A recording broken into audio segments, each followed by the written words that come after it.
Je voulais aujourd'hui vous parler de la néphrite. Néphrite et jadéite, c'est la famille des jades. C'est une roche très prisée en Asie. Alors qu'est-ce qui différencie jadéite et néphrite? C'est la composition minéralogique. On ne va pas rentrer dans les détails. Mais dans l'étymologie même de ces deux noms, on trouve le rein, néphros, néphrite. Cette pierre était censée, lorsqu'on la frottait sur le bas du dos, guérir les maladies de rein.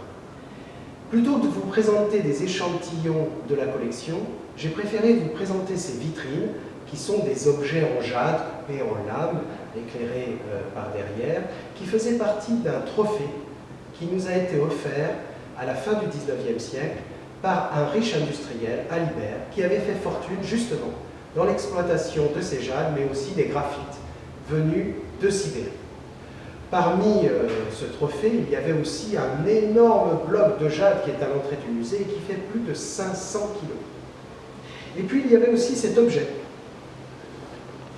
tout à fait étonnant, avec une lame donc de jade, mais aussi un manche en charoïte, c'est un autre minéral. Alors ce qui est étrange, c'est que la charoïte a été officialisée, découverte si l'on peut dire, au milieu du XXe siècle. Et pourtant, cet objet date du XIXe siècle. Mais ceci est une autre histoire.